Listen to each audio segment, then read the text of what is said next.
Before we begin, just a quick, quiet moment.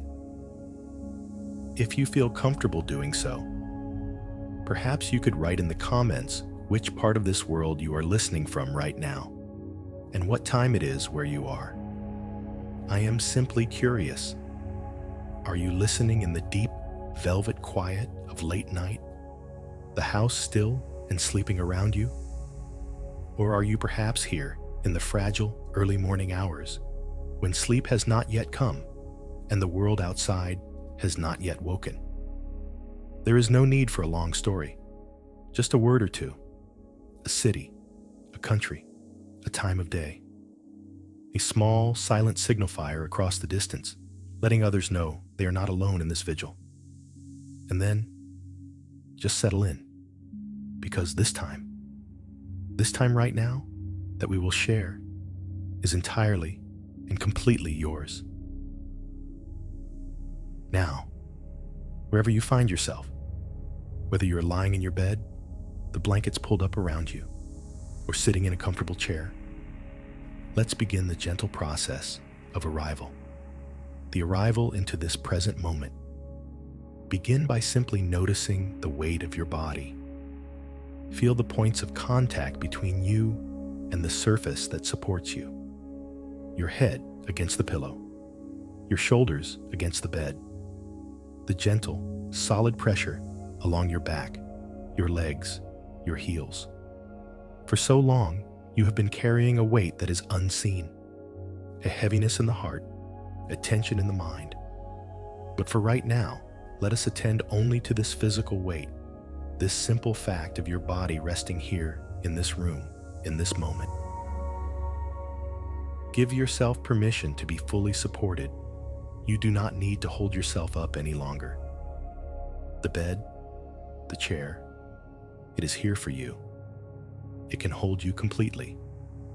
Allow a wave of softness to move through you, beginning at the very top of your head. Let the muscles of your scalp and your forehead release. Let the space between your eyebrows widen. Allow your eyes to be soft behind your eyelids, releasing the effort of seeing, the effort of looking for answers. Let your jaw unclench. So often, we hold the unspoken words right there, a tightness that becomes a part of us. Let your teeth part slightly. Let your tongue rest, soft and heavy, in your mouth. You have nothing to say, nothing to explain right now. You only need to be. Follow this feeling of release down into your neck and your shoulders. This is where we carry the world. This is where we carry the burden of what we think we should have done or could have done. For tonight, just for this little while, you are invited to set that burden down. Imagine it dissolving. Not gone forever, perhaps, but simply melting away for now, like frost in the morning sun. Feel your shoulders drop away from your ears. Feel a sense of spaciousness begin to open up in your chest, around your heart. Let your arms be heavy and limp at your sides, your hands soft. Uncurl your fingers. You are not grasping for anything right now. You are not holding on. You are simply letting go.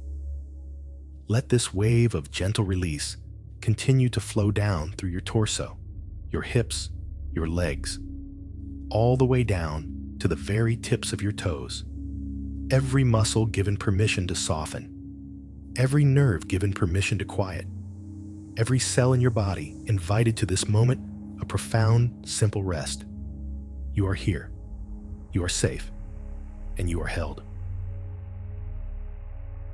In the coming moments, we are going to explore a different way of being with this experience. For so many of us, the heartache of estrangement feels like a sharp and terrible wound, a problem that needs to be fixed, a knot that must be untangled. We spend our waking hours, and so many of our sleepless ones, searching for a solution, a key, the right combination of words that will make things as they were. We see it as an active and painful crisis, a state of emergency for the heart. And all of this effort, all of this striving, is born from the purest love.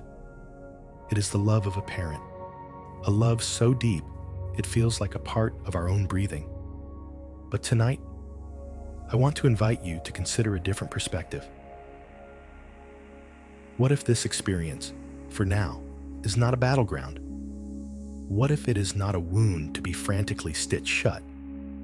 What if, instead, we could learn to see it as a place, a vast, quiet, and perhaps even sacred landscape? Imagine it. Imagine you are standing on the shore of a great, still body of water at twilight. The sky is soft with gentle colors, and the air is calm. The water before you is the silence. The distance you feel is the expanse of that water, reaching to a horizon you cannot quite see. For so long, you have been trying to shout across it, or build a bridge over it, or swim through its cold depths. But what if, for tonight, you simply gave yourself permission to stand on this quiet shore? What if the invitation is not to fix the silence, but to learn how to inhabit this new and unfamiliar landscape with a quiet grace? To learn the rhythm of its tides, the language of its stillness, the beauty of its stark and lonely light. This is the journey we will begin tonight. Not a journey to find answers in the outside world, but to find a different kind of peace within ourselves. We will explore the quiet science of the heart, the way it continues to beat, the way it continues to hold love, even in the midst of a great and profound silence. We will learn that love does not disappear when communication ends. Just as the stars do not vanish when the sun comes up, they are still there, holding their light in a different sky. So the central question for our time together is a gentle one. It is not, how can I fix this? Or, what did I do wrong? The question is softer, quieter. It is simply this: can I find a way to stand on this shore, in this vast landscape of my own heart, and offer myself the same compassion, the same unconditional love that I have always held for my child? Can I learn to be with this profound ache, not as an enemy, but as a testament to the immense depth of my own capacity to love? By the end of our journey together, through the coming nights, you will have visited the deep river of memory, not with pain, but with reverence. You will have planted all your unspoken words in a garden where they can bloom, unseen but real. You will have felt the unbreakable thread that still connects you, a thread that distance and time cannot sever. You will have learned to hold a space of light, a gentle and unconditional blessing that you can send out into the world without needing anything in return. This is not a path of forgetting. It is a path of transforming. It is an invitation to come home to yourself, to find a sanctuary of peace right in the center of your own loving heart, a heart that has weathered so much and is so strong. So take a slow, deep breath and let us begin our walk along this quiet shore together. As you stand here on the shore of this great quiet sea, let us first be honest about the nature of the silence itself. For some, silence is a welcome peace, a respite from the noise of the world. But this silence, the one that hangs in the space between you and your child, is different. It is not an empty silence. It is a heavy silence. It can feel like a thick, weighted blanket, one that was meant to be comforting, but has instead become difficult to breathe under. It settles over everything, muffling the sounds of joy, coloring the edges of every day. It is a silence that is full, not empty. It is a room crowded with unspoken conversations. Can you feel that sometimes? A space so thick with unsaid words. I'm sorry, I miss you. Are you okay? I love you. All of these words, these vital messages of the heart, are not gone. They are simply held in the air, creating a pressure, a palpable presence that is the very definition of absence. We must not pretend this weight isn't real. To find peace here, we must first acknowledge the truth of what we are carrying. This is not a failure on your part. It is the natural consequence of a deep and enduring love that has lost its destination. It is a river of love that has been dammed, and the pressure builds behind it, creating this profound ache. So let us not turn away from it. Let us, just for a moment, gently turn toward it and acknowledge its existence with courage and with tenderness. It is here. It is real. And it is a testament to how much you care. It is, in its own painful way, the sound that love makes when it has nowhere to go. This particular ache is a unique form of grief.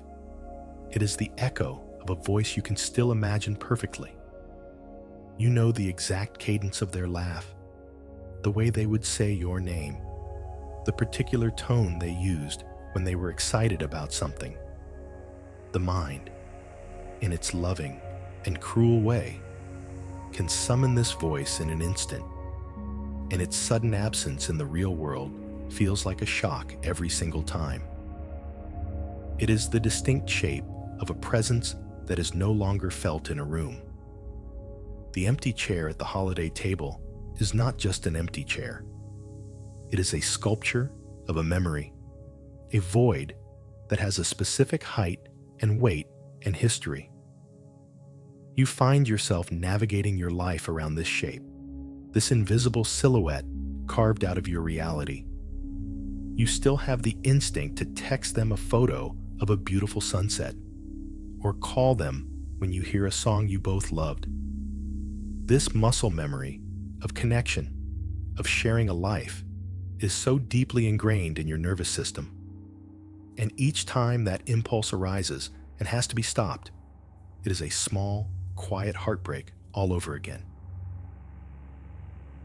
This is an exhausting way to live. It is a grief with no funeral, a loss with no closure. And because of this ambiguity, the mind can feel like a relentless detective, constantly sifting through the evidence of the past, looking for the clue, the one moment, the one mistake that might explain it all. But that is a labyrinth with no exit. So tonight, we will not enter that labyrinth. Instead, we will do something much simpler and perhaps much more powerful. We will learn to hold the feeling itself without holding on to the story that comes with it. I invite you now to gently scan your own body. Where does this weighted silence live inside of you? Take a soft, easy breath and just notice. Is it a tightness in your throat where the unsaid words are caught? Is it a heavy, dense knot in the center of your chest, right behind your heart? Or perhaps you feel it as a hollow, cold ache in the pit of your stomach. There is no right or wrong answer. Just notice where the feeling has settled. Without judgment, without needing to change it, simply acknowledge its location.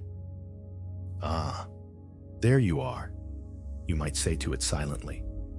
I feel you. This simple act of noticing, of locating, is the first step in changing your relationship with this pain. You are no longer lost inside of it. You are becoming the loving witness to it. You are creating the first tiny bit of space between you, the observer, and the feeling that is being observed. Now, we are going to use the breath to gently expand that space. We are not trying to push the feeling away or destroy it. That would be an act of violence against a part of yourself that is already hurting. Instead, our intention is one of profound compassion. Imagine you are holding a small, frightened bird in your cupped hands. You wouldn't squeeze it or try to force it to be calm. You would simply hold it. You would offer it warmth and shelter and a gentle, safe space until its trembling subsides. We are going to learn to do this for the pain inside of us. We are going to hold it with the same tenderness. So, bringing your awareness to that place in your body where you feel the ache most strongly, let's begin a gentle rhythm of breathing. As you take your next breath in, imagine that your breath is not air, but a soft, warm light. And this light does not try to invade or conquer the feeling. Instead, it flows gently all around it. Imagine the breath creating a soft, luminous cushion, a safe and spacious container around the knot of pain. You are breathing space into the area surrounding the ache. And as you breathe out, a long, slow, gentle exhale, imagine that the edges of that tight knot are softening just a little. You are not trying to force it to dissolve. You are simply releasing the struggle with it. You are letting go of the tension around the tension. Breathe in again, creating that warm, gentle, compassionate space all around the feeling. And breathe out, softening your belly, softening your shoulders, softening your resistance to what is. Let's do that again. A slow, quiet breath in. Your body fills with warm, spacious light, holding this feeling with immense kindness, and a long, sighing breath out, letting go of the fight, allowing the feeling to be what it is, safely held in your compassionate awareness.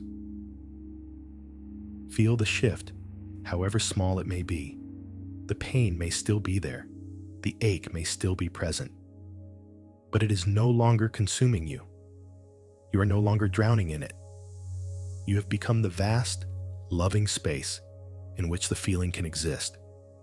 You are the sky, and the feeling is a single dark cloud. The cloud does not diminish the vastness of the sky. You are holding it. It is not overwhelming you.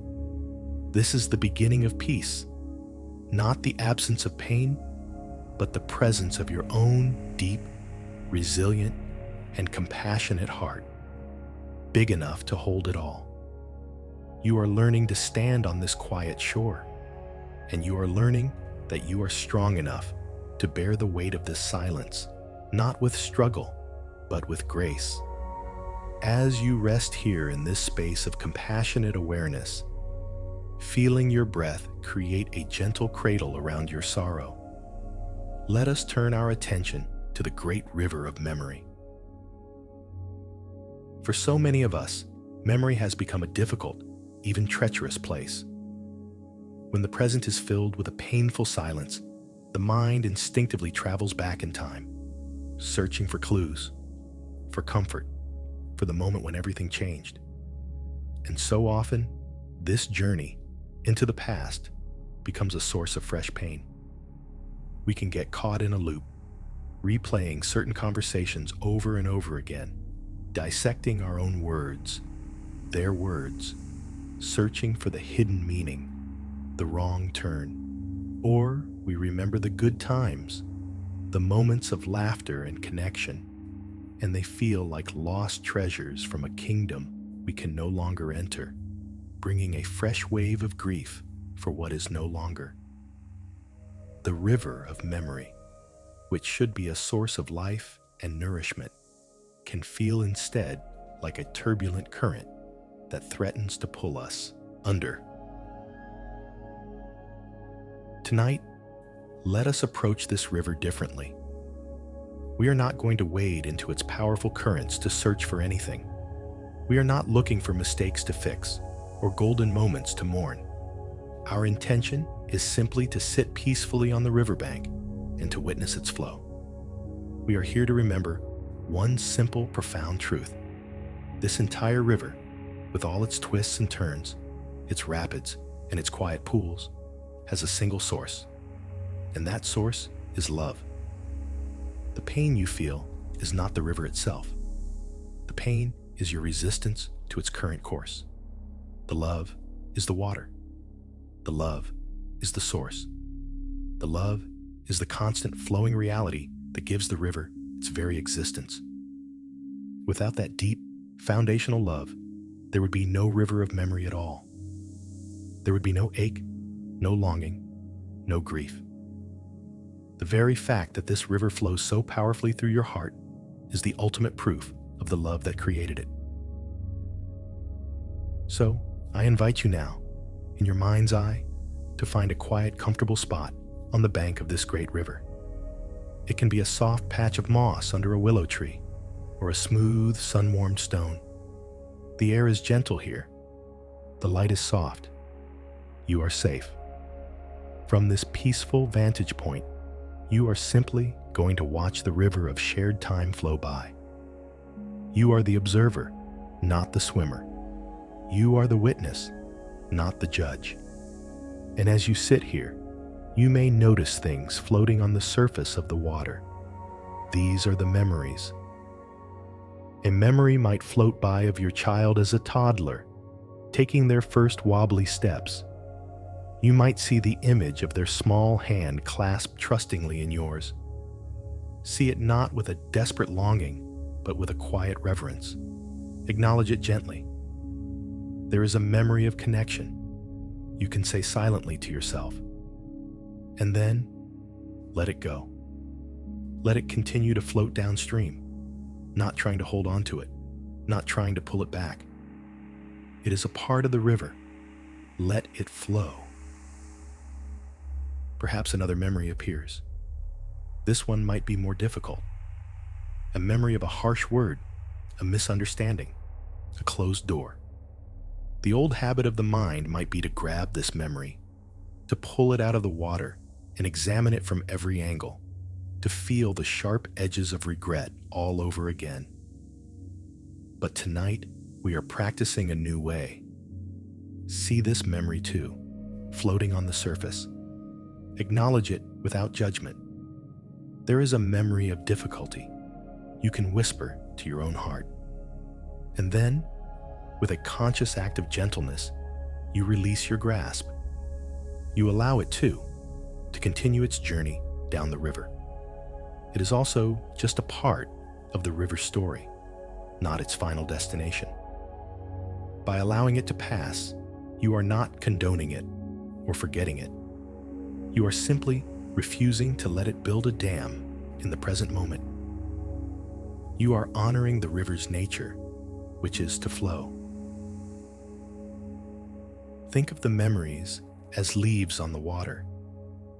Each one is unique.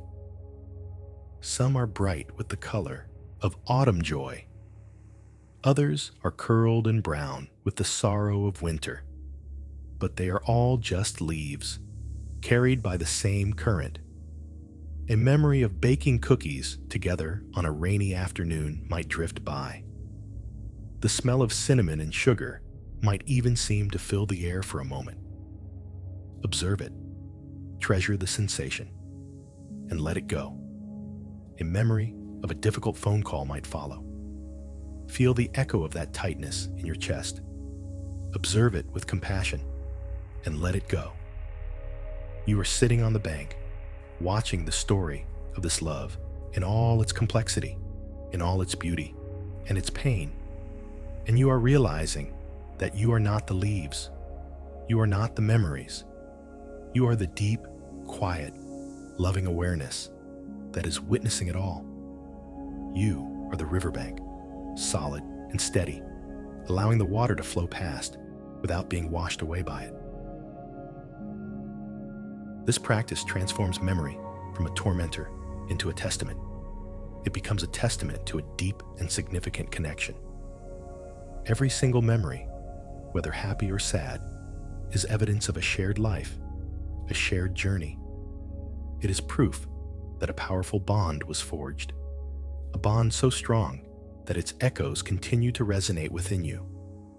When you view memory this way, it is no longer a loop of pain, but a vast, unfolding tapestry.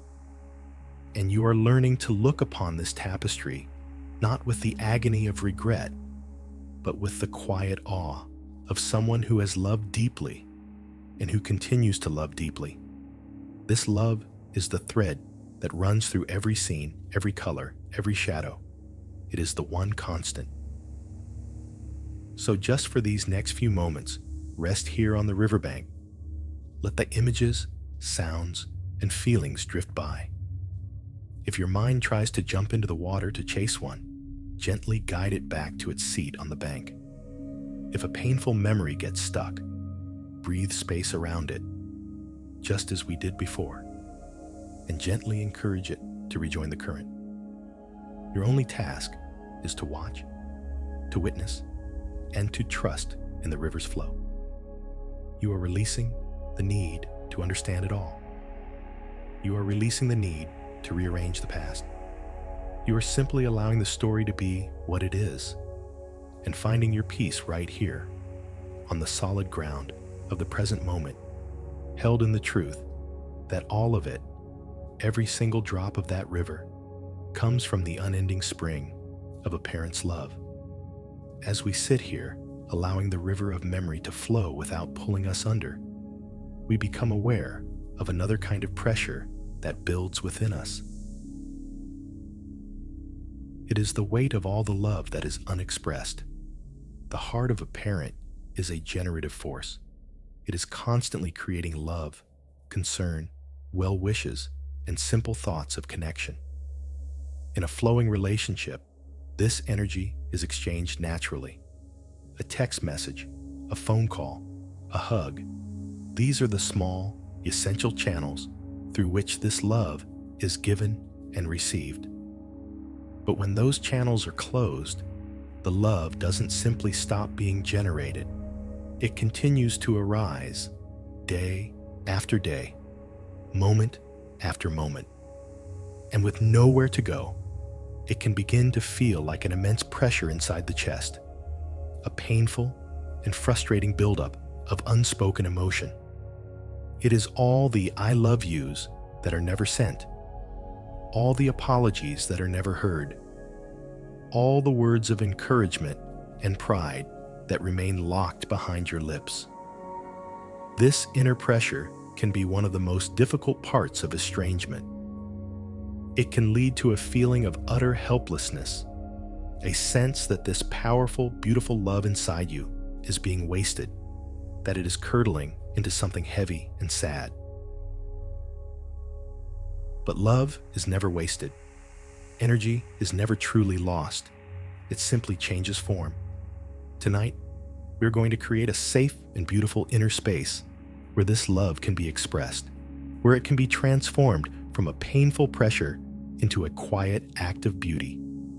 We are going to create a sanctuary within you, a place we can call the Garden of Unsent Love. I invite you now, in your imagination, to picture this garden.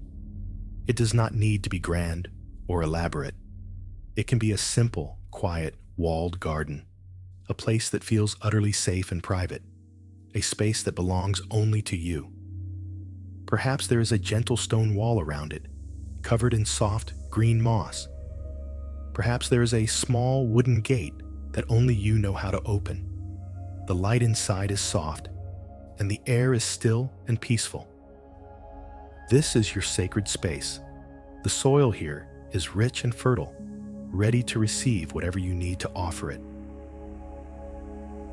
Now, bring your awareness to that feeling of pressure in your heart, the feeling of all that unexpressed love. And I want you to imagine that you can reach in and gently take hold of one of these unspoken feelings. Perhaps the first one you find is a simple, powerful feeling of, I miss you. Feel its shape, its weight, its temperature in your hands. It might feel like a heavy stone or a tightly wound ball of energy. You are not judging it or analyzing it. You are simply holding it. Now, in your garden, find a place in the soft earth. With your hands or with a small trowel, make a little space in the soil. And with a sense of gentle ceremony, place this feeling, this unspoken, I miss you, into the earth. Cover it over gently, patting the soil down with a tenderness and a respect for the powerful emotion it contains. You have not buried it to forget it. You have planted it to transform it. What happens next in this garden is a quiet miracle. In the place where you planted that heavy feeling, something begins to grow. It is not a weed of sorrow. It is a flower. Perhaps it is a deep blue iris, standing tall and elegant, its petals the color of the twilight sky. It is the physical embodiment of your longing, transformed into a thing of silent, dignified beauty. It doesn't need to be seen by anyone else to be real. It doesn't need to be picked or sent. Its purpose is simply to exist, to stand in your garden as a testament to the love you feel. It has taken the painful pressure from your heart and given it roots and form and beauty. You can breathe a little more deeply now. Let's continue. What is another feeling you are holding? Perhaps it is a feeling of regret, a specific apology you long to make. It might feel sharp and thorny in your hands. Find this feeling. Hold it with compassion for the pain it has caused you, and find a new place in your garden. Plant this feeling, this unspoken apology, in the rich, forgiving earth. And watch. What grows here? Perhaps it is a climbing rose with soft white blossoms. Its thorns are still there, a reminder of the pain, but its flowers are a fragrant offering of peace, a symbol of your wish for healing. It climbs the stone wall of your garden, softening the hard edges, releasing its gentle scent into the air. The act of planting it has transformed your inner landscape. The sharp self-recrimination has become a quiet, beautiful plea for forgiveness that exists now in your heart, independent of whether it can ever be heard. You can continue this process with any feeling that arises. Take a moment of worry for their well-being, that anxious, buzzing energy. Plant it. Perhaps it grows into a great, strong oak tree, a symbol of your deepest wish for their safety and strength. Its branches reach for the sky, and its roots go deep into the earth, a silent, powerful prayer for their stability and resilience. Take a memory of a shared joy, a moment of pride in one of their accomplishments. This too can be planted. Perhaps it becomes a vibrant, cheerful sunflower, turning its face always toward the light, a testament to the happiness you hold for them in your heart. This garden can hold everything: your hopes, your fears, your love, your sorrow. Each feeling, once planted, is transformed. The inner pressure is released, not by being vented into a void, but by being cultivated into a form of living beauty within you. This practice changes everything. It transforms you from a helpless victim of your own unexpressed emotions into a conscious, loving gardener of your inner world. You are no longer just holding on to this love. You are tending to it. You are giving it a place to live and breathe and become something beautiful. This act is profoundly real. The love you are planting is real. The transformation is real. It does not require a recipient to be valid. The flower that blooms in your secret garden is just as real as a flower in a field. Its beauty is inherent. Its existence is its purpose. And in tending this garden, you are tending to your own heart. You are ensuring that the love you feel continues to be a source of life and beauty, even in a season of silence. This garden becomes your refuge, a place you can visit anytime the pressure builds, a place where your love is never, ever wasted. It is always growing. As you sit in the quiet beauty of your inner garden, a sense of peace may begin to settle in. You have found a way to honor your love, to transform its painful pressure into something beautiful and alive. But even here, in this sanctuary, you might notice the subtle, persistent stirring of the thinking mind. It is the part of us that believes every problem must have a solution. Every question must have an answer. And for the mind, the experience of estrangement is the ultimate unsolved mystery. It presents itself as a tangled knot of questions, and the mind's habit, its very nature, is to pull at the threads, convinced that if it just pulls hard enough, in the right sequence, the knot will come undone. And so, it begins its relentless work, a painful and circular form of thinking we call rumination. It is the voice that whispers, late at night, why? Why did this happen? Why won't they speak to me? Why wasn't my love enough? This question, why, is a hook that catches us. It promises an explanation, a reason, a key that will unlock the whole painful puzzle. And so we follow it, back into the river of memory, sifting through the past for the 1,000th time, looking for the cause, the critical error. We become detectives in the cold case of our own hearts, but the evidence is always incomplete, and the witnesses are unreliable, colored by time and pain. The search for why rarely leads to peace. More often, it leads only to exhaustion and self-blame. Then there is the other heavy question mark, the haunting question of, what if? What if I had said something different in that last conversation? What if I had been more patient or less demanding? What if I had made a different choice 10, 20, 30 years ago?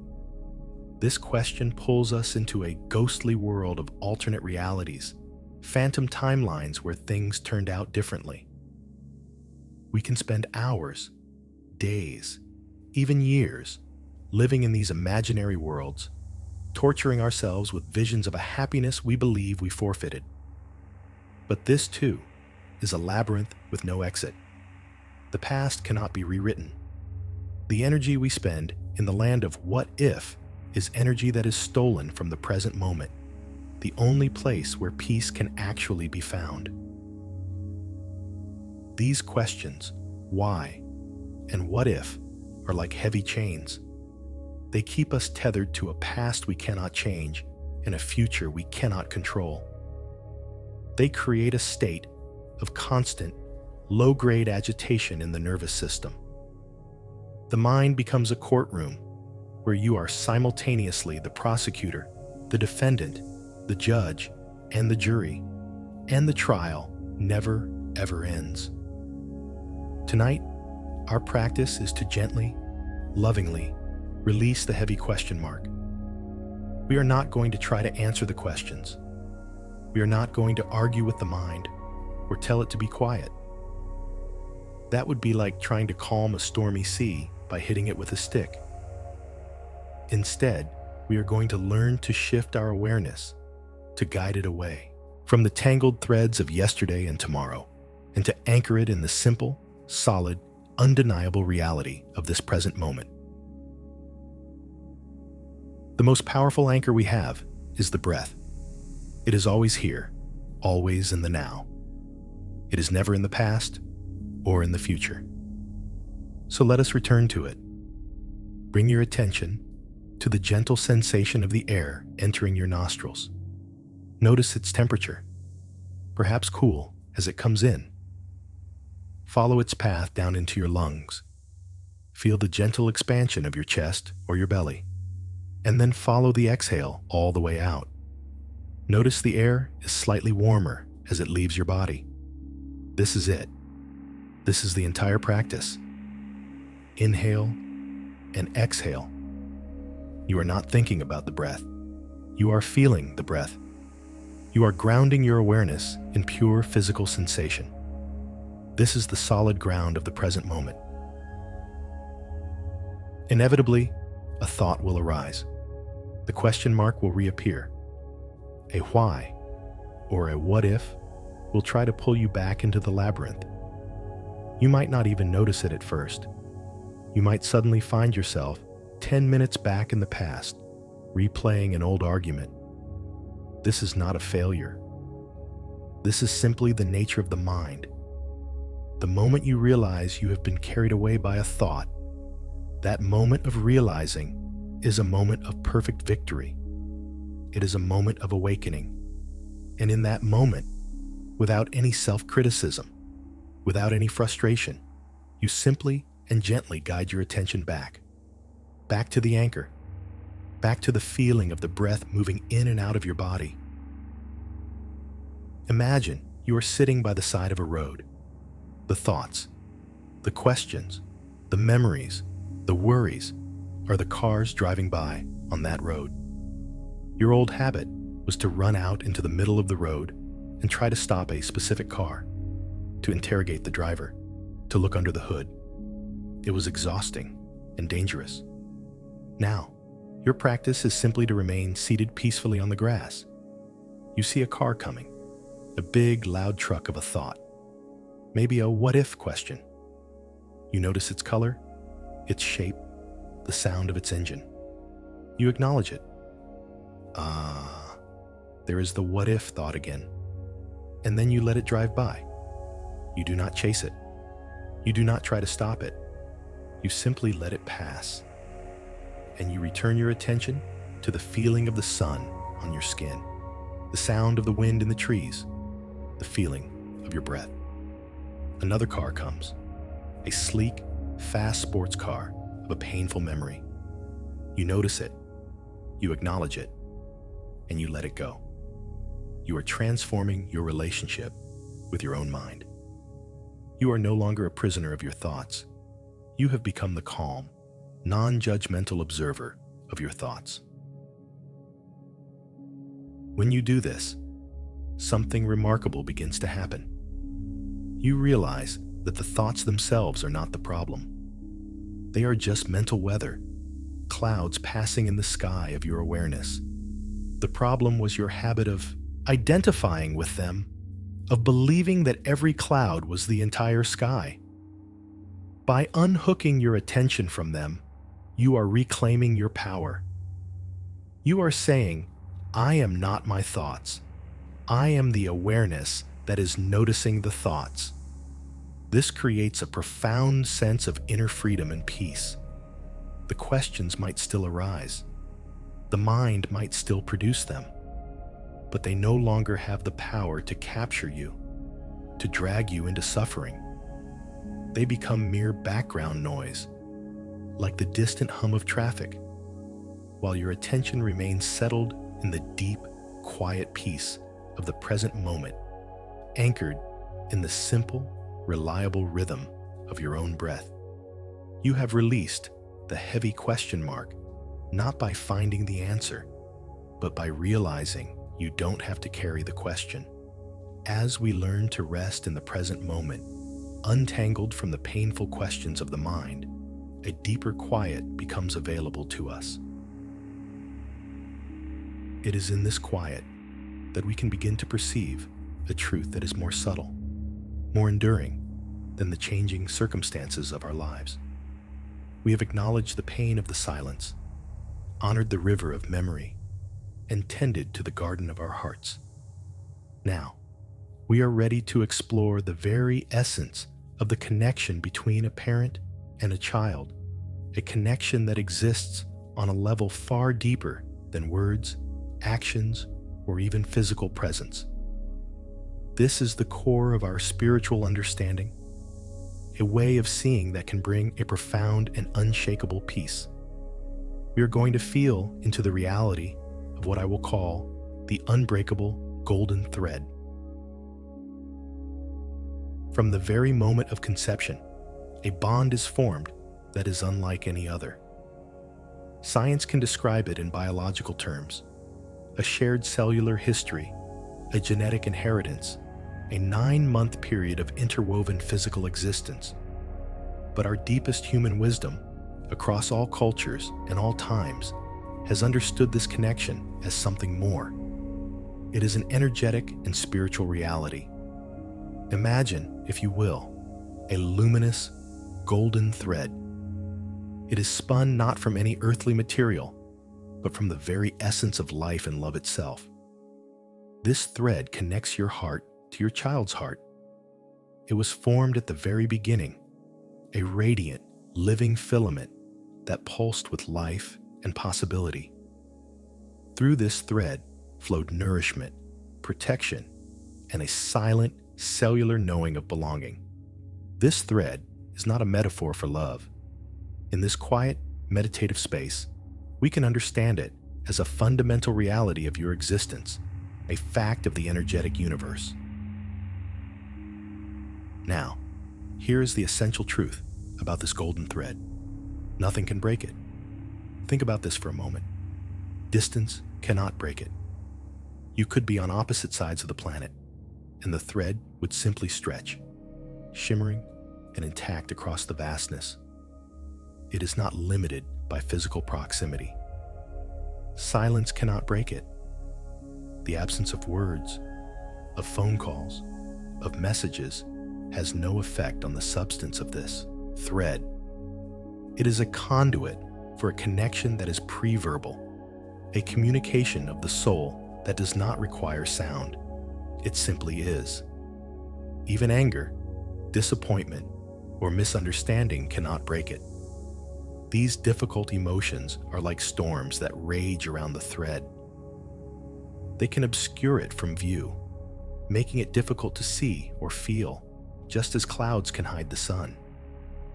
They can cause turbulence and static along its length, but they do not have the power to sever it. Its substance is a divine and unconditional love, and such a thing is, by its very nature, eternal and indestructible. This is not just a comforting idea. It is a profound shift in perspective. So much of our pain comes from the belief that the connection has been broken. We feel the silence, and we interpret it as a severed cord, a final and tragic disconnection. We experience the distance as a gaping chasm. But what if the connection is, in fact, fully intact? What if the line is still open, but we have simply forgotten how to listen to its quiet hum? What if the pain we feel is not the pain of a broken connection, but the pain of a connection that we desperately miss experiencing through the familiar channels of everyday life? Acknowledging the permanence of this thread does not erase the sadness of the silence, but it places that sadness in a new context. The sadness is about the expression of the bond, not the existence of the bond. The bond itself is safe. It is secure. It is an unchangeable fact of your shared history in this universe. Let us try to feel this now. I invite you to bring your awareness to the center of your chest, to the area of your heart. You don't need to visualize your physical heart, but rather the energetic center of your being, the place where you feel love and joy and sorrow most deeply. Let your breath be soft and easy. As you settle your attention in this space, see if you can become aware of a subtle warmth, a gentle, quiet glow. This is the anchor point of your end of the golden thread. It is woven into the very fabric of your being. It has been there, humming with a quiet light, since the very beginning. You don't need to force this feeling. Just be open to the possibility of it. A gentle warmth, a faint, peaceful vibration, a sense of fullness in the center of your chest. Now, from this warm center, imagine this beautiful, luminous golden thread extending out from you. You don't need to know where it is going. You don't need to try and see your child at the other end. That might bring up feelings that are too complicated for this moment. The practice right now is simply to connect with the thread itself as it emanates from you. Feel its presence. Acknowledge its reality. This thread is a constant, quiet source of connection that exists entirely independent of external circumstances. It does not depend on a phone call. It does not depend on forgiveness. It does not depend on a reunion. It exists right now. As you breathe, you can imagine you are breathing a soft golden light into your heart center, nourishing this connection. And as you exhale, you can feel the steady, peaceful hum of the thread itself. Resting with this awareness can bring a profound sense of relief. It means you can let go of the frantic effort to reestablish a connection that was never actually lost. You can cease the struggle. Your only work is to come home to yourself, to rest in the awareness of this thread within your own heart, and to trust in its permanence.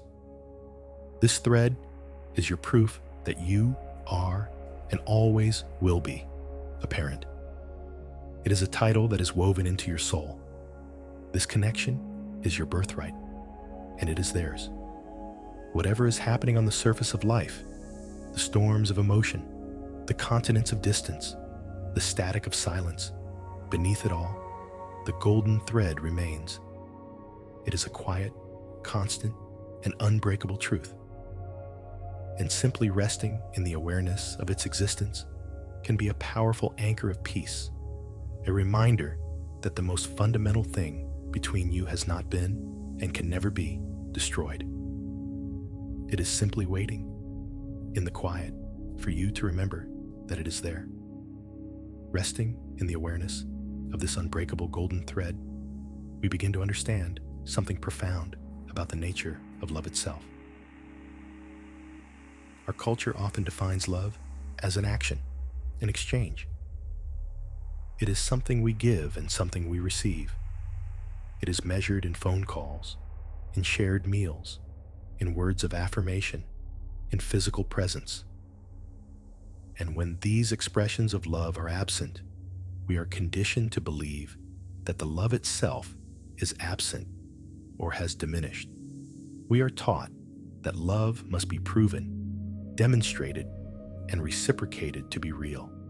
This belief is the source of immense suffering because it makes our sense of connection entirely dependent on external circumstances, on the actions and choices of another person. It places the fragile piece of our hearts in someone else's hands. But tonight, in this deep, meditative quiet, we are going to explore a more expansive, a more resilient, a more truthful definition of love. We are going to see that love is not just an action to be exchanged, but a state of being to be held within.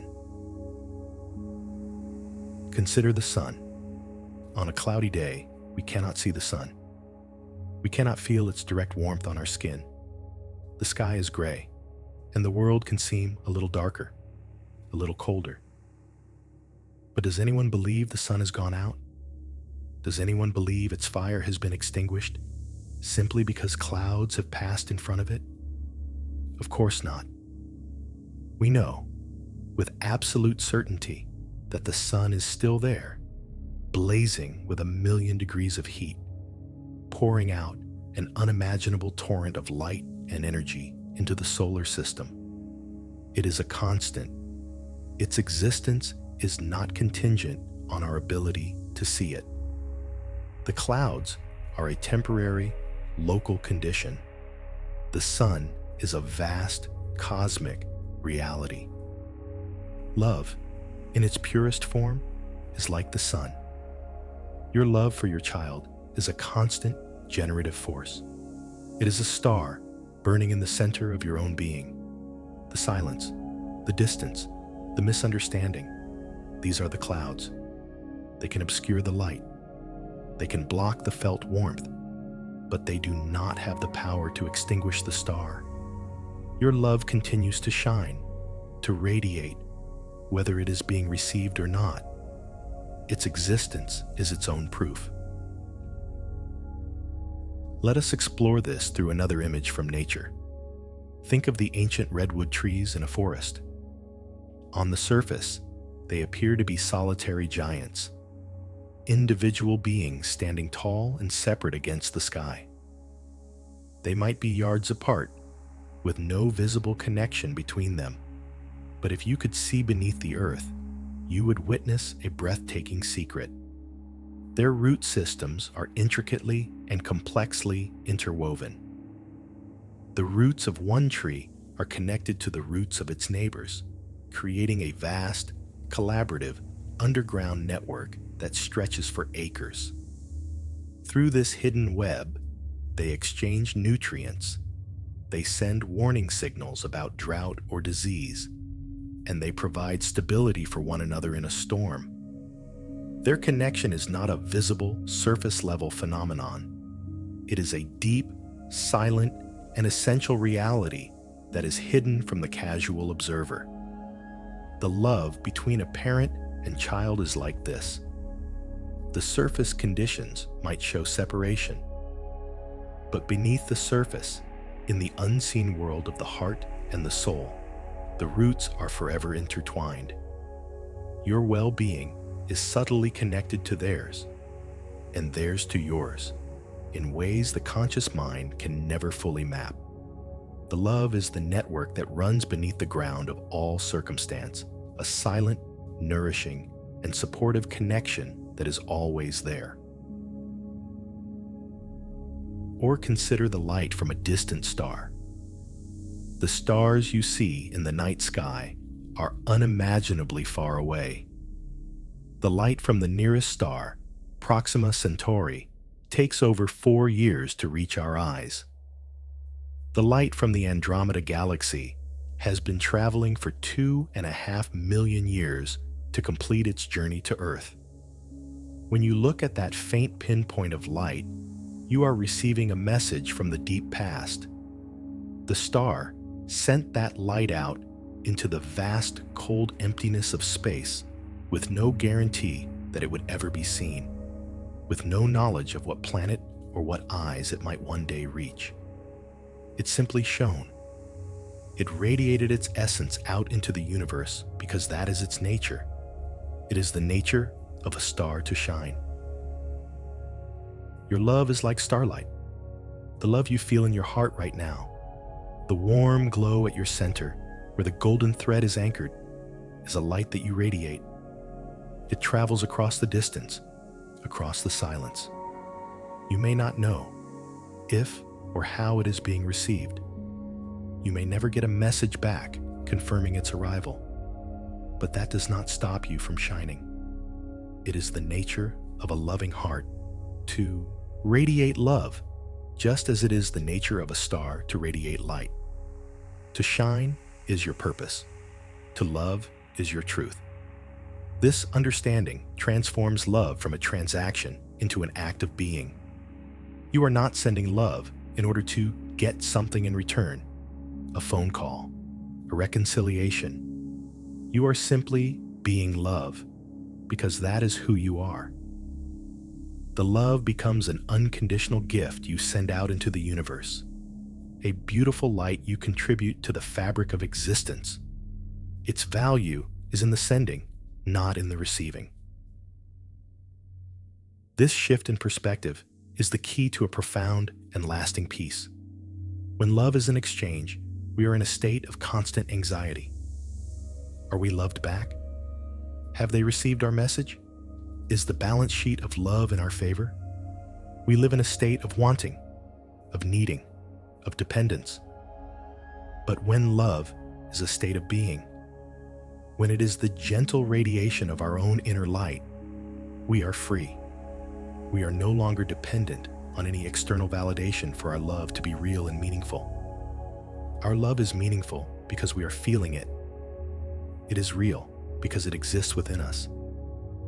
We become a sun, a star, shining steadily, not for an audience, but because it is our nature.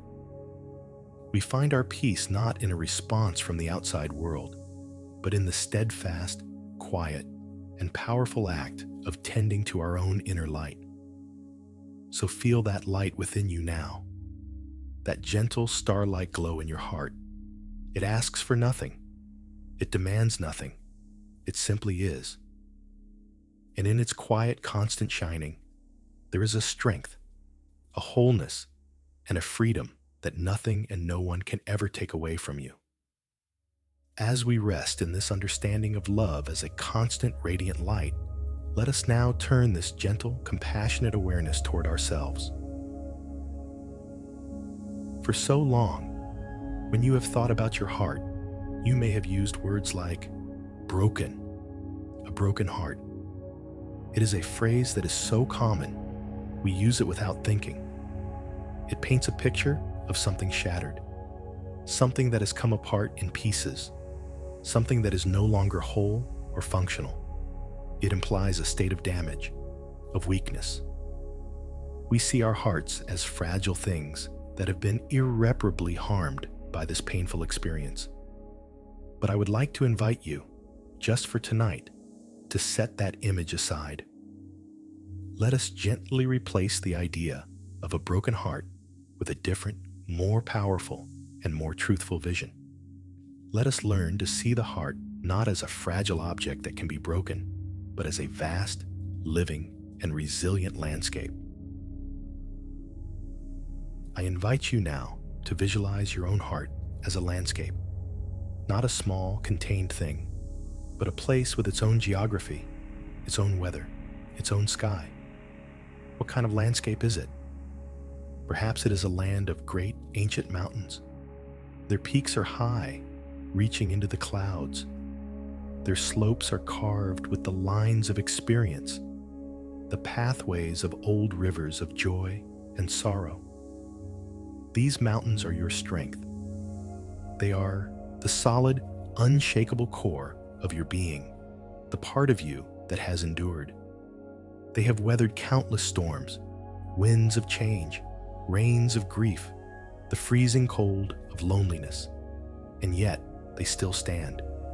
They may be worn and weathered, but their essential form, their profound strength, is undiminished. They are a testament to your resilience, your capacity to endure what feels unendurable. Look upon these mountains within you with a sense of awe and respect. They are magnificent. They are the proof of your enduring power. Within this landscape of your heart, there are also deep valleys. These are the places of your sorrow, the lowlands where the shadows gather and the mists of grief can linger.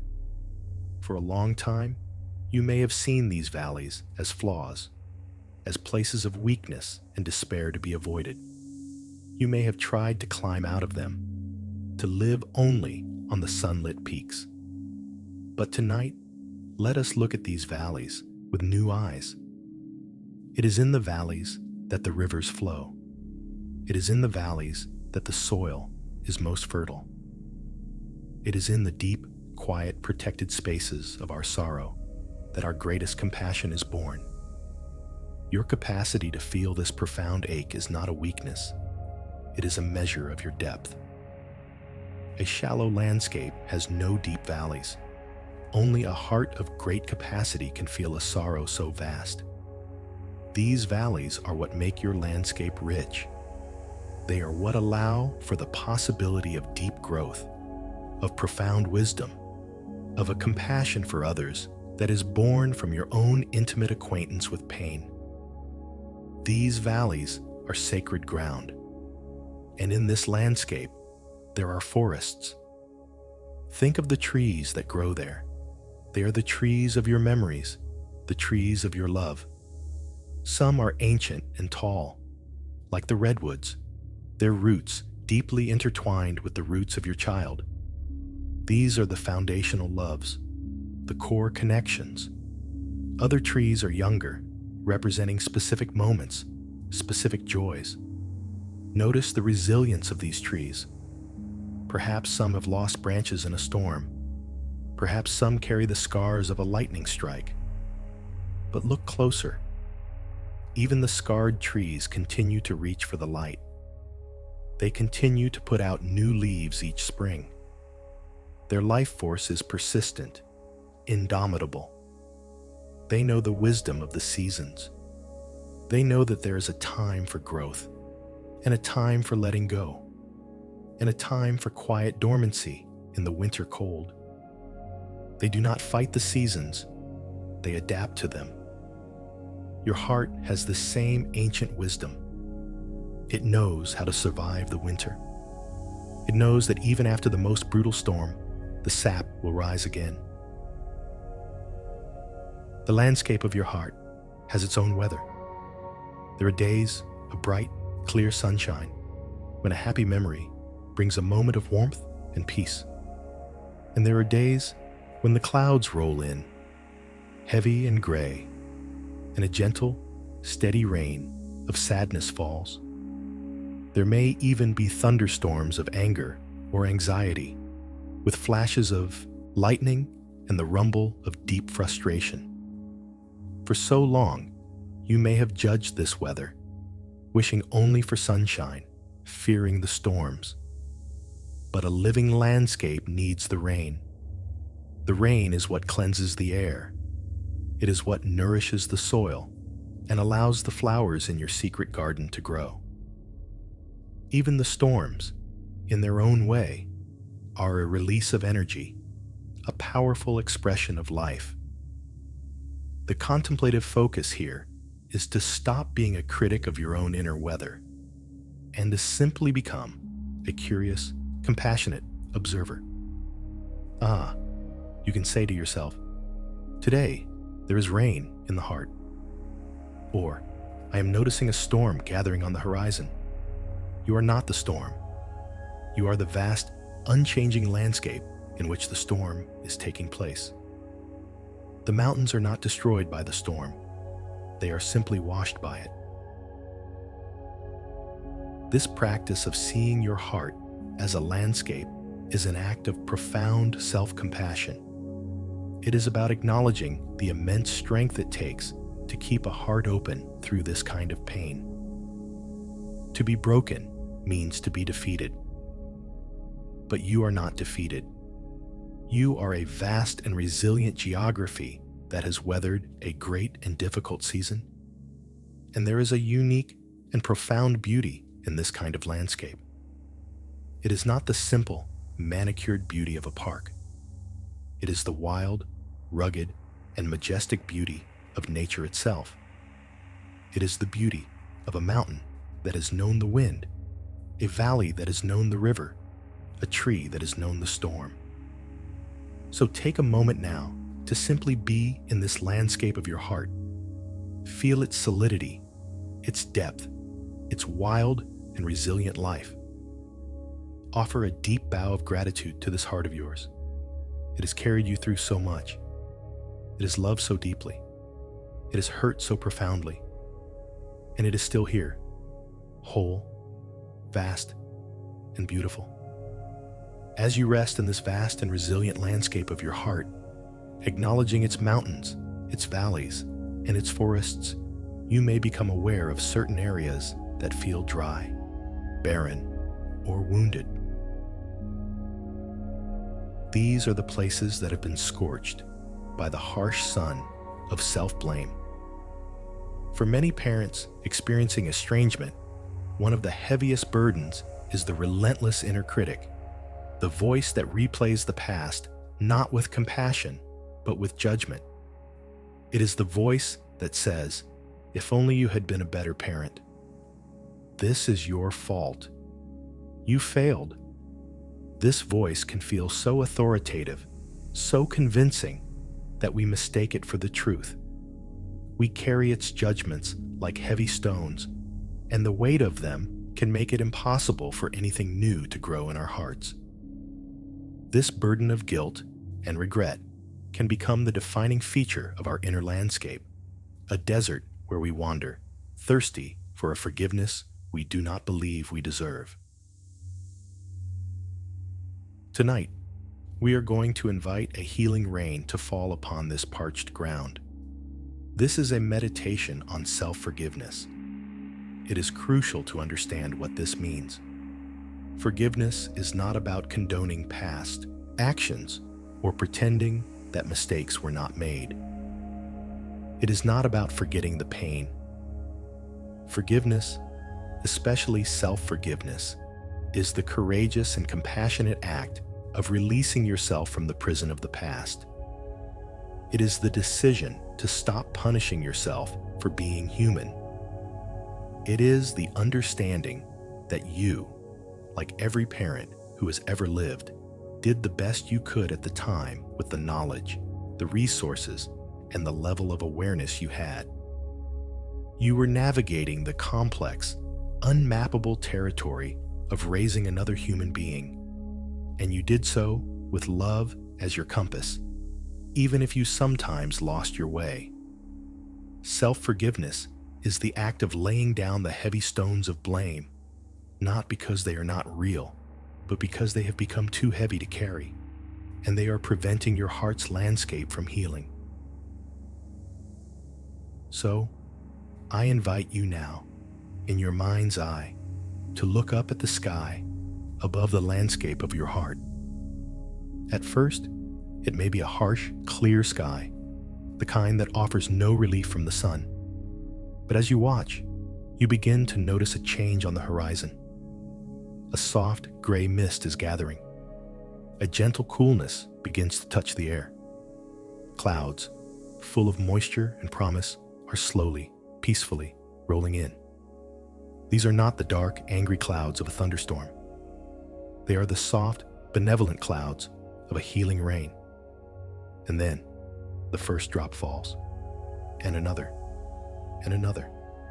A gentle, steady, cleansing rain begins to fall over the entire landscape of your heart. Feel this rain. Imagine it falling on the high, weathered peaks of your mountains of strength. It is a rain of acknowledgement, washing over the years of your effort, your endurance, your unwavering presence. It whispers, "You are strong. You are strong. You have endured so much." Feel it seeping into the ancient stone, a quiet validation of your resilience. Now, feel the gentle rain falling into the deep valleys of your sorrow.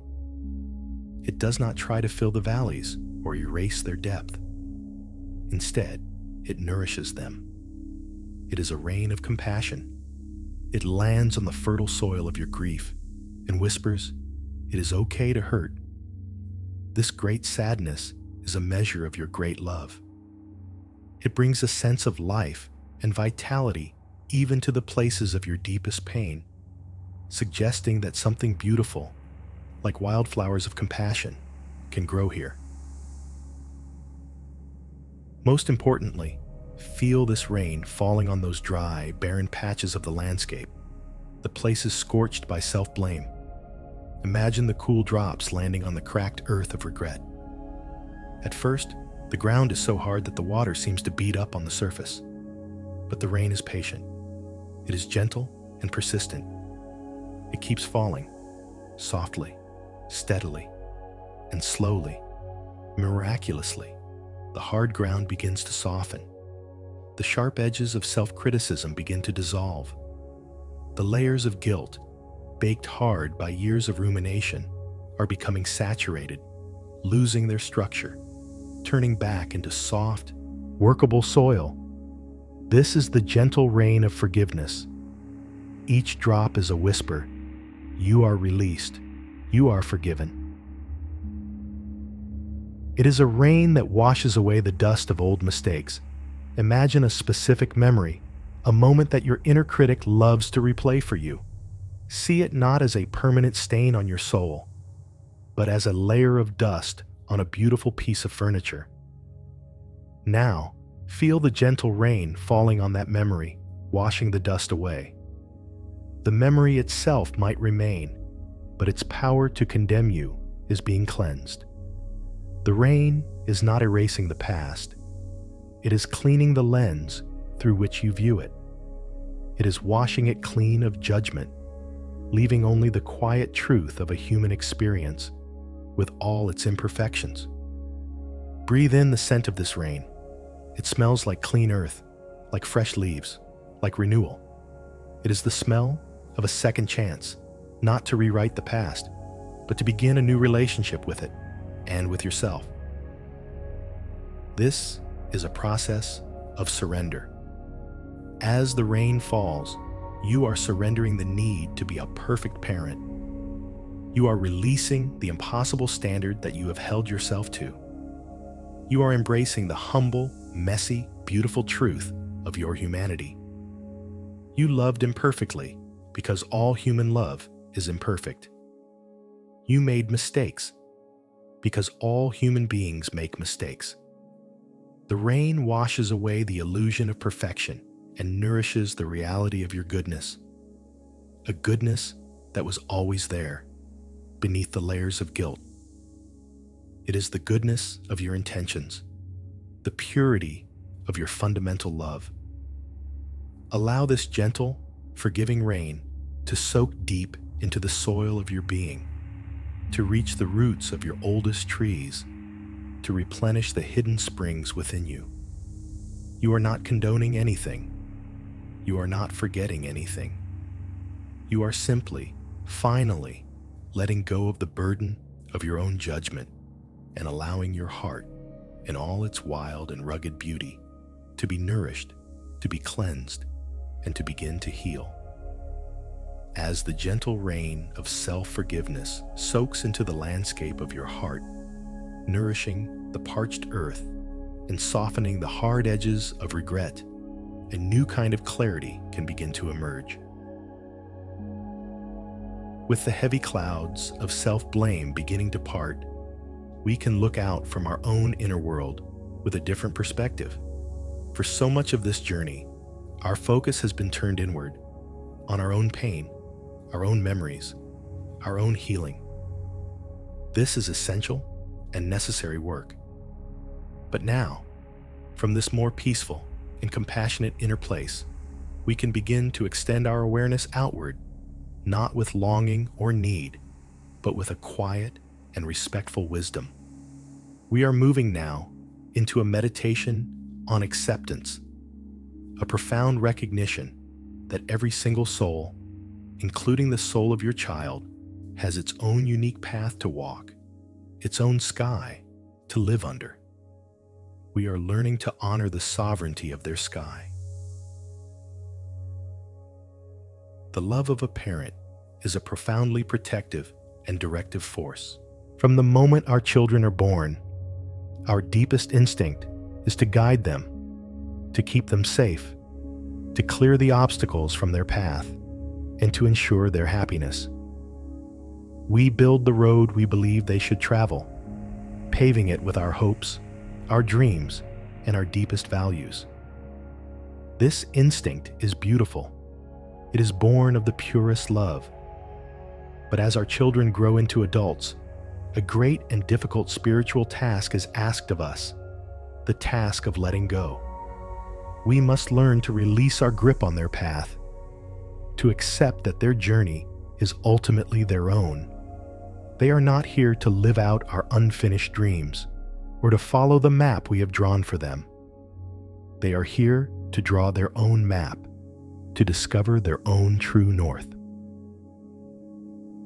This is one of the most painful and challenging transitions in parenthood, and it is at the very heart of the experience of estrangement.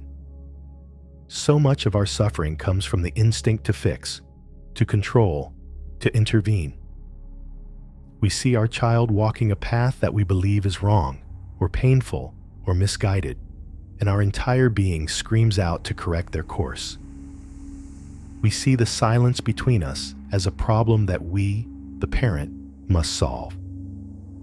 We believe that if we just find the right words, the right action, the right strategy, we can bring them back to the path we envision for them and for our relationship. But this very energy of fixing and controlling, as well-intentioned as it is, can sometimes be the very thing that pushes them further away. It can feel, to them, like a lack of trust in their own ability to navigate their life. It can feel like a denial of their own sovereignty. So tonight, our practice is one of profound release.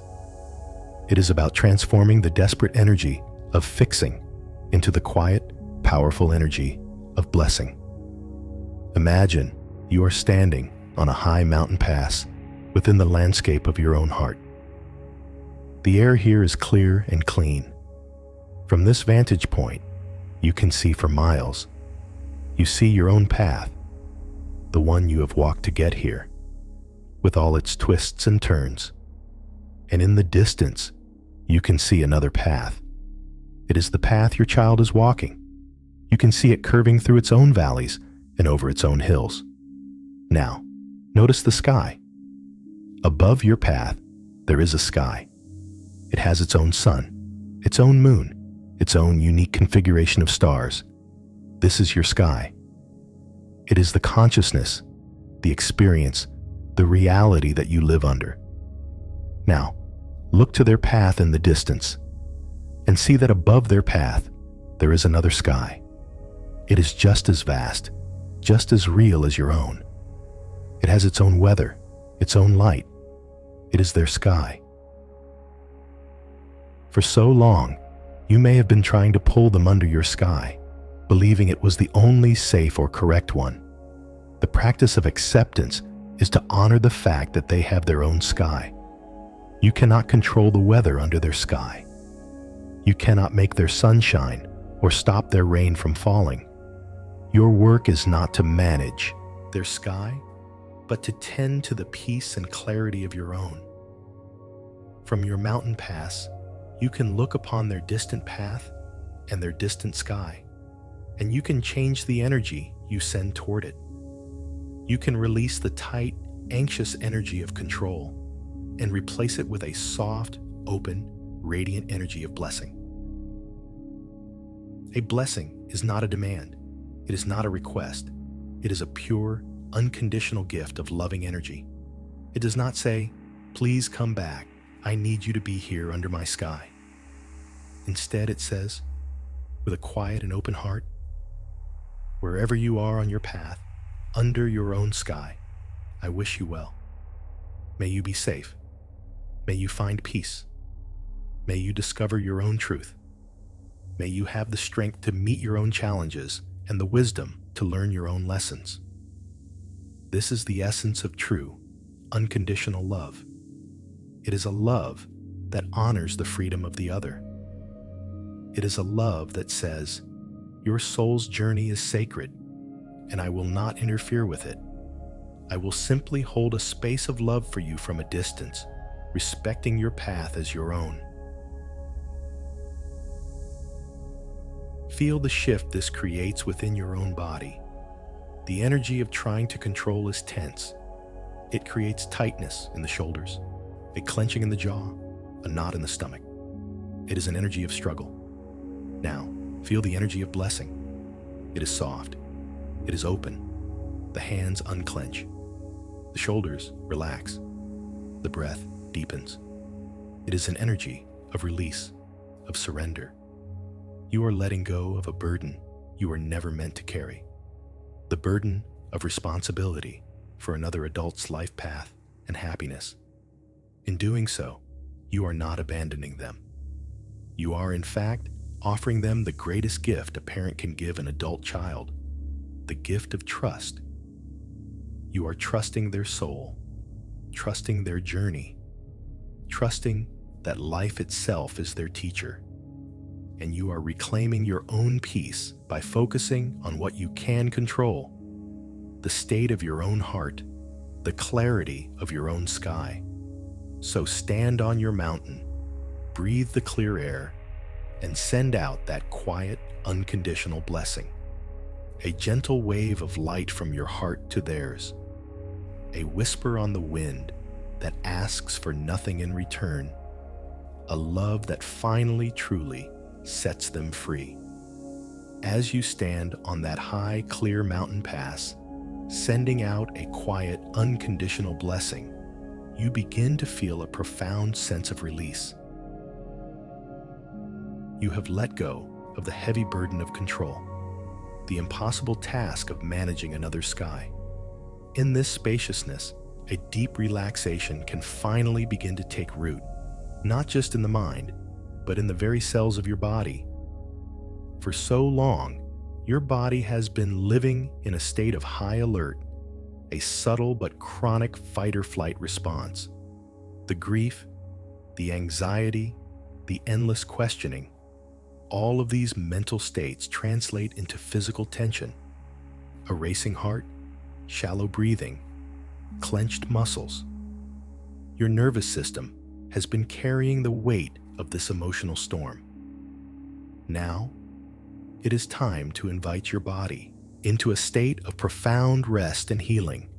We are going to journey from the mountains of the mind to the great rhythmic ocean of the body's own wisdom. We are going to learn to breathe with the ocean of life. I invite you now, in your imagination, to leave the mountain landscape behind and find yourself on a quiet, secluded beach at the edge of a vast and tranquil ocean. It is the time of twilight. The sky is painted with soft colors, and the air is warm and still. The only sound is the gentle, rhythmic shushing of the waves washing onto the shore. Find a comfortable place to lie down on the soft, clean sand. The sand is still warm from the day's sun, and it molds perfectly to the shape of your body, supporting you completely. You are safe here. You are held. There's nothing you need to do, nowhere you need to go. Your only task is to listen to the sea. Listen to the sound of the waves. There's a slow, steady, and eternal rhythm to it. A long, gentle sound as the wave gathers and rolls toward the shore, and then a soft, sighing release as it spreads across the sand and retreats back into the deep. Inhale and exhale. Inhale and exhale. This is the breath of the planet. It is the ancient, soothing lullaby that has calmed the hearts of countless beings for millions of years. It is a rhythm that your own body knows instinctively. Your own heart beats in rhythm. Your own lungs breathe in rhythm. You are a part of this great, rhythmic dance of life. And tonight, you are going to consciously synchronize your own small rhythm with this great, oceanic one. Let your breath begin to follow the sound of the waves. As you hear the long, slow sound of the water drawing toward the shore, let that be the cue for your inhalation. A slow, easy, deep breath in, filling your lungs completely but without any strain. Feel your belly rise, your chest expand. You are drawing in the clean, salty air, drawing in the calm, powerful energy of the ocean itself. And then, as you hear the waves sigh and release upon the sand, let that be the cue for your exhalation. A long, slow, complete sighing breath out. Let it all go. Release the air. Release the tension. Release the effort. Let your body soften and sink a little more deeply into the warm sand. Let's do this together for a few moments. Following the sound. Inhaling with the gathering wave.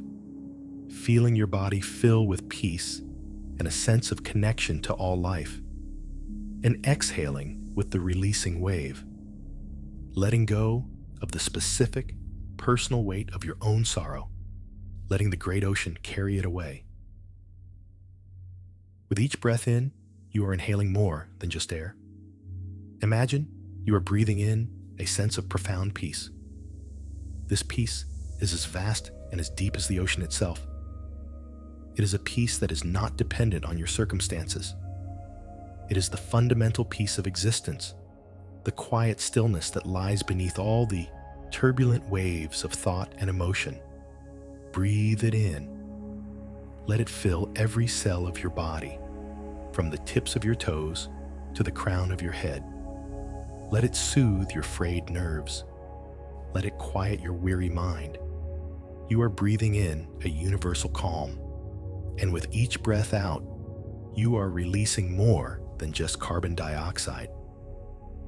Imagine that you are exhaling the heavy, dense energy of your personal grief. See it as a gray mist leaving your body on the out-breath, dissolving instantly into the vastness of the sea air. The ocean is immense. It can hold your sorrow without being burdened by it. It can absorb your pain and transform it into salt and mist. You don't have to carry it all by yourself anymore. Inhale, peace. Exhale, sorrow. Inhale, connection. Exhale, isolation. Inhale, calm. Exhale, agitation. You're performing a gentle and powerful alchemy with your own breath, transforming emotional pain into physical release and profound calm. Allow your awareness to move away from thinking altogether. This part of the journey is purely somatic, purely about the body's experience. Let the body's ancient wisdom take over now.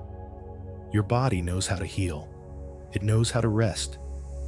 Your only job is to get out of its way, to release the mind's constant commentary, and to simply inhabit the sensations of this moment.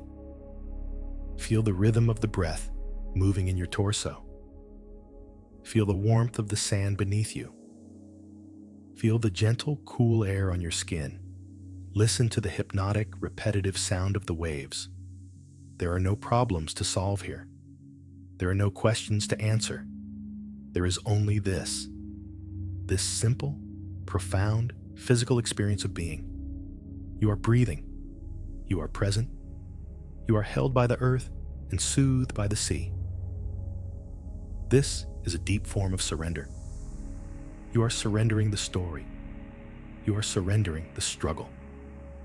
You are allowing yourself to be rocked, like a child, in the great cradle of the ocean's rhythm. You are trusting that this deep, somatic rest is a powerful form of healing. As you continue to breathe with the waves, feel the tension melting out of your muscles. Feel your jaw soften. Feel your shoulders release. Feel your hands unclench. Your body is becoming heavy, limp, and deeply relaxed. You are letting go, layer by layer, of the armor you have been carrying for so long. You are allowing yourself to be vulnerable, to be soft, in this safe and sacred space. The ocean will hold you. The earth will support you. All you have to do is breathe and let go. As you lie here, held by the warm sand, your breath rising and falling with the timeless rhythm of the ocean, a profound sense of peace begins to settle deep within your bones. The ceaseless work of the mind has quieted. The heavy armor of tension has melted away. You have journeyed through the landscapes of your heart, released the heavy question mark, and found a home in the steady, somatic wisdom of your own body. Now, as the day prepares to give way to the deep rest of the night, we will undertake one final gentle act of love. This is a practice that will help prepare you for sleep, transforming the very act of thinking about your child from one of pain into one of peaceful, loving intention. We are going to learn how to hold a space of light. For so long, when your child's image has come to your mind, it has likely been accompanied by a cascade of painful emotions. Longing, worry, regret, sadness. The thought of them has become a trigger for your own suffering. This is a natural and understandable pattern, but it can trap us in a cycle where the very person we love most becomes, in our minds, a source of pain. We are going to transform this pattern. We are going to create a new mental habit, a new way of holding them in our awareness that is free from need, free from longing, and full of pure, unconditional, benevolent love. This is not a prayer that asks for something. It is not an attempt to influence them or change their mind. It is a pure, silent gift of energy, given freely, with no expectation of anything in return. From this place of deep relaxation, I invite you to gently, without any strain, allow an image of your child to form in your mind's eye. Do not force it. Let it arise softly, as if emerging from a mist. And here is the key. See them not in relation to you. Do not picture them in a past memory with you, or imagine a future conversation with you. This can stir up the old feelings of loss. Instead, simply picture them as they are now. a sovereign being living their life under their own sky. Perhaps you see a simple, neutral image of their face, or perhaps just a sense of their presence. Let the image be soft and gentle. And as you hold this image in your awareness, notice if any of the old familiar pangs of longing or sadness arise. If they do, that is okay. Simply acknowledge them, and then let them be washed away by the next gentle wave of your breath. Let the ocean carry them away, leaving you with just the simple, pure presence of your child in your mind. Now bring your attention back to your own heart center, that place of warmth and quiet light we have visited before. Feel that gentle, star-like glow within you. This is the source of your unconditional love. Take a soft breath in and imagine that light growing a little brighter, a little warmer. And as you breathe out, imagine a beautiful sphere of this warm, protective, golden light beginning to form around the image of your child. It is like a soft, luminous bubble emanating from your heart and gently enclosing them. With each breath, you add to its gentle radiance. Breathe in, gathering the light of love in your heart. Breathe out, extending that light to form this sphere of protection and peace around them. Look at this light. It is not a cage. It is not a restraint. It is spacious and soft and shimmering. It makes no demands. It has no agenda. It is simply a container of pure, benevolent energy. It is the visual representation of your deepest, most unconditional wish for their well-being. This light is a blessing. It is the silent whisper of your heart saying, "May you be happy. May you be safe. May you be free from suffering. May you be at peace." Notice that none of these wishes involve you. They are not, "May you be happy with me," or "May you be safe by returning to me." They are pure, selfless wishes for their own sake. This is the highest form of love, a love that wants only for the happiness of the beloved, regardless of what that means for ourselves. As you continue this gentle, rhythmic breathing, feel the quality of the energy inside of you. You are not feeling the sharp ache of longing. You are not feeling the anxious buzz of worry. Instead, you may feel a quiet, warm, and expansive feeling in your chest. You are feeling the pure joy of giving. You have found a way to channel all that dammed up love, that immense pressure in your heart, into a beautiful, silent, and constructive act. You are actively sending peace, and in the very act of sending peace, you begin to feel more peaceful yourself. You are no longer a passive victim of your painful thoughts about them. You have become an active generator of loving energy on their behalf. This is a profound shift from helplessness to empowerment. Hold this visualization for as long as it feels comfortable and peaceful. See your child held in this gentle, shimmering sphere of light. They are safe. They are protected. They are bathed in the unconditional love that is the very essence of your being. This act does not require their awareness to be effective. It is not about them feeling it or responding to it. The primary transformation is happening within you. You are repatterning your own mind and heart. You are creating a new neural pathway, a new habit, where the thought of your child is now linked not with pain, but with this peaceful, generative act of blessing. This is the final gift you give yourself before you drift into sleep. The gift of transforming your greatest pain into your most beautiful, silent prayer. When you are ready, you can let the image gently fade, knowing that the sphere of light remains, a constant, silent offering from your heart to theirs, an offering that will continue to emanate from you even as you sleep. The gentle image of your child, held safely in a sphere of golden light, begins to soften and fade like a dream you release upon waking. The work of the day is done.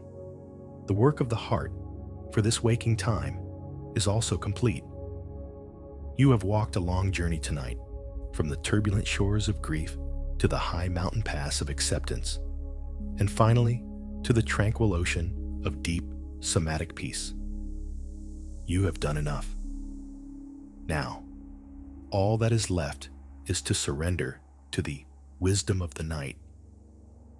There is an ancient and profound intelligence in the darkness, in the restorative space of rest. Some things cannot be healed by conscious effort. Some knots cannot be untangled by the persistent analytical mind. Some transformations can only occur in the stillness, in the quiet, when we finally let go of our grip and allow a deeper process to take over. The mind, even now, might try to convince you that there is more to do. It might suggest that you should hold on to a problem, a worry, and analyze it just a little bit longer, as if you might find the solution in these last few moments of wakefulness. But this is an old and unhelpful habit. Thinking about a problem as you are trying to fall asleep is like trying to plant a garden in the middle of the night. The conditions are not right. The soil is not ready. The only thing you will accomplish is to create exhaustion, to trample the very ground you hope to cultivate. The daytime is for thinking, for doing, for striving. The nighttime is for receiving, for healing, for being. It is a time to trust that a wisdom far greater than your conscious mind is at work, a wisdom that knows how to mend and restore and renew, all without your effortful participation. So, we will now give the mind full and complete permission to cease its work for the day. Imagine your conscious mind is a dedicated and tireless office worker who has been at their desk since the moment you woke up this morning. They have been sorting through files of memory, running calculations of what if, and answering the incessant phone calls of anxiety. They have worked so hard. Now, it is time to gently thank this worker. Thank you for all your hard work today, you can say silently. You have done enough. The office is now closed. You can turn off the lights, lock the door, and go home to rest. There is nothing more for you to do until the morning. Give your mind this explicit permission to go off duty. Let it know that it is safe to let go, that you will not be caught unprepared, that the world will not fall apart if it stops its constant vigilance just for these few hours. As the mind begins to quiet, your awareness can sink more deeply into the simple, physical reality of your body. Feel the weight of your eyelids. They are becoming heavy, so very heavy. It feels good to let them be closed, to release the effort of seeing the outer world.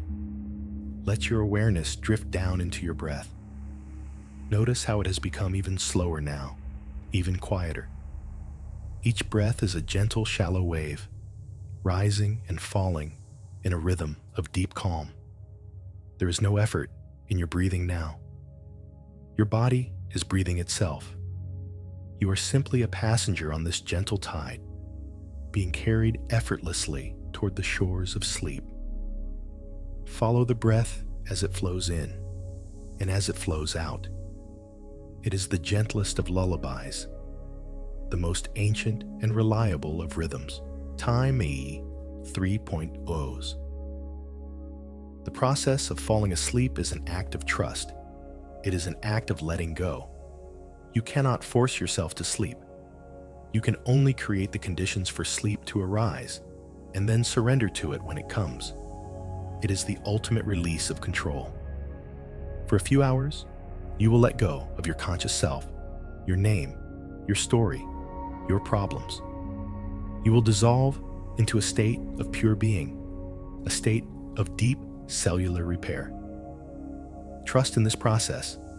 Your body knows exactly what to do. It knows how to slow your heart rate, how to lower your body temperature, how to release the hormones that will mend your tissues and restore your energy. Your spirit, too, knows how to use this time. In the mysterious realm of dreams, it may sort through experiences, process emotions, and find a deeper equilibrium. You don't need to supervise this process. You only need to allow it. So let go now of any remaining hold you have on the day. Let the conversations of the day fade away. Let the worries about tomorrow dissolve. They are not real right now. The only thing that is real is the feeling of the sheets against your skin. The only thing that is real is the gentle weight of the blanket upon you. The only thing that is real is the soft darkness behind your closed eyes and the quiet, rhythmic whisper of your own breath. You are safe. You are comfortable. You are held in the great, quiet hand of the night. There's nothing more to figure out, nothing more to solve. The only task now is to drift, to float, to allow yourself to be carried into the deep, healing waters of rest. Trust the darkness. Trust the quiet. Trust that the process of transformation and healing can and will continue all on its own, without any conscious effort from you at all. Just let go.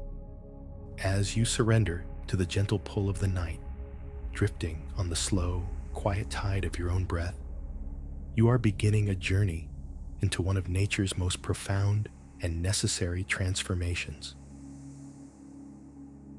We often think of sleep as a simple absence of wakefulness, a blank space between one day and the next.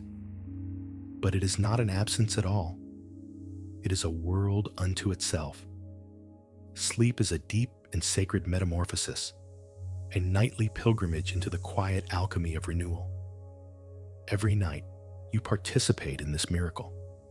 You dissolve your conscious self, your personality, your story, and you allow the fundamental intelligence of life to rebuild you from the cellular level up. The journey into sleep is not an escape from life. It is a journey into the very heart of its restorative power. Consider a seed planted in the dark earth. In the darkness, it does not strive. It does not struggle. It simply rests, held in the quiet, nourishing embrace of the soil. On the surface, nothing appears to be happening. But in that silent, hidden place, a great transformation is underway. The hard outer shell is softening. The stored life force within is awakening. Complex chemical processes are unfolding in a perfect, unhurried sequence. The darkness is not an enemy to the seed. It is its essential collaborator. It is the sacred space in which the blueprint of its future, the roots, the stem, the leaves, the flower, can begin to manifest. Your bed, in the quiet of the night, is like this dark, fertile earth. As you lie here, you are the seed. You are letting go of your hard outer shell of ego and defensiveness, and you are allowing the deep, instinctual wisdom of your body to begin its work of germination and renewal. Sleep is the soil in which your own resilience is nourished. Or think of a chrysalis hanging silent and still from a branch. To the outside world, it appears lifeless, a small, sealed capsule of inactivity. But inside, it is the site of one of the most dramatic transformations in the natural world. The caterpillar has completely dissolved. Its old form has been entirely relinquished, broken down into a rich, primordial soup of imaginal cells. From this cellular chaos, a new form is being meticulously constructed. Wings are being woven from protein. Antennae are being sculpted. A new nervous system is being wired.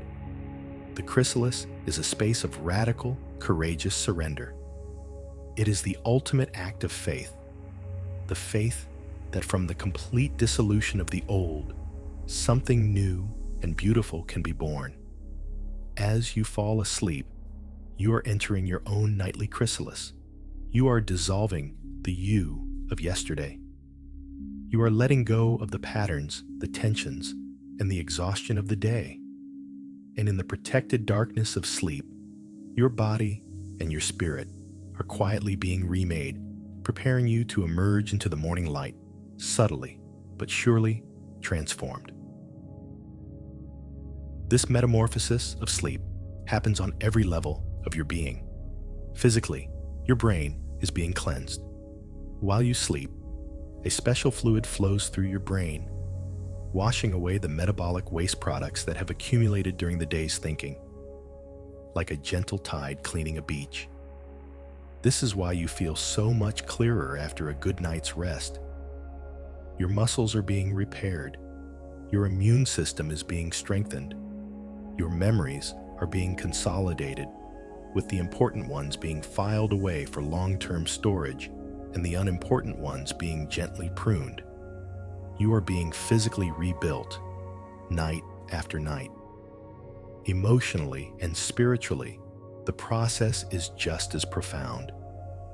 In the non-linear, symbolic language of dreams, your heart is given a space to process the events of the day without the interference of the logical mind. It can explore feelings, untangle emotional knots, and find new perspectives in ways that are often not accessible during waking life. The journey into sleep is a journey of deep trust in this holistic, intelligent process of renewal. So feel yourself now, at the very edge of this transformation. You are standing at the threshold between worlds. The journey of our meditation tonight has now merged completely with your own journey into sleep. One transformation is flowing seamlessly into the next. The letting go that we have practiced with our thoughts and feelings is now becoming the physical letting go of consciousness itself. Do not be afraid of this dissolution. It is not an end. It is a necessary and beautiful homecoming. It is your return to the source code of your own being, the place where you are remade. The gentle heaviness in your limbs is the feeling of surrender. The slowing of your thoughts is the sound of the chrysalis sealing itself for the sacred work ahead. You have done all you can do. Now, the quiet, powerful magic of the night is taking over. Let it take you. Let it dissolve you. Let it remake you. Trust in this gentle, nightly metamorphosis. It is nature's most profound and intimate gift of healing, and it is yours now to receive completely. Just drift. Just float. Just let yourself become the quiet, sacred space in which this miracle unfolds. As the last vestiges of the waking world dissolve, you find yourself drifting now, not in a bed, not in a room, but in a vast, quiet, and peaceful space. You have become a weightless observer, floating gently in a great open field under a sky full of unending stars. There is no sound here but a deep, resonant silence, the music of the cosmos itself. The air is cool and soft against your awareness. There is no ground beneath you, no sky above you, only this infinite, gentle expanse in all directions. You are utterly free, unbound by story, by body, by name. You are simply a point of peaceful consciousness, at rest in the heart of the universe. Look around you at the stars. They are scattered across the black velvet of space like diamond dust. Some are bright and bold, shining with a fierce, nearby light. Others are faint and distant, their ancient light just a whisper across unimaginable gulfs of time and space. Each star is a sun. Each star is a source of light, a center of its own world, burning with its own fire, following its own cosmic path. They are separate, and yet they are all part of the same magnificent, interconnected tapestry. They exist together in a silent, perfect harmony. In this boundless, peaceful state, you understand that each star is a love. Each star is a soul. Each star is a connection. There's a star that is you, shining with your own unique light, your own color, your own warmth. And somewhere out there, in that vast, beautiful field, is a star that is your child. You don't need to search for it. You don't need to measure its distance from you. From this perspective, the concept of distance is meaningless. All the stars are present in the same sky. All are held in the same infinite loving awareness. The light of your star shines out into the darkness, and the light of their star shines out into the darkness. And the light travels. It is always traveling. It is always present. Here, in this field of unending stars, the silence is not an absence. It is not an emptiness. It is the very fabric of connection. It is the space that allows all this light to travel and to be. The great silence of the cosmos is what holds all the stars. In the same way, the silence that has been a source of such pain in your waking life can be understood differently from this perspective. It is the space that holds the unwavering truth of your love. Your love, like starlight, endures. It travels across any perceived distance, shining steadily in the dark, asking for nothing in return. Its shining is its purpose. Its existence is its truth. You are now drifting into the deepest state of rest. This is the ultimate act of trust. You are trusting that this field of stars is the fundamental reality. You are trusting that the connections are real, that the love is real, even when unseen, even when unheard. You are releasing the need for proof, for confirmation. You are resting in the simple, profound knowledge that love, like gravity, like light, is a fundamental force of the universe. It cannot be destroyed. It can only change form. The ache in your heart is just one of its forms, the friction of this great force moving through the narrow channels of a human life. But here, in the boundless quiet, you can feel the force itself, pure and unimpeded. It is peace. It is presence.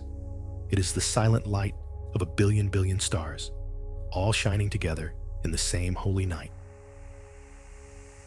Let this image be your final anchor as you release the last thread of conscious thought. Let the stars gently cradle you. Let the vast, peaceful silence hold you. Rest is the ultimate act of trust. Sleep is the ultimate surrender to the love that orchestrates this cosmic dance. You have done all you can. You have loved all you can.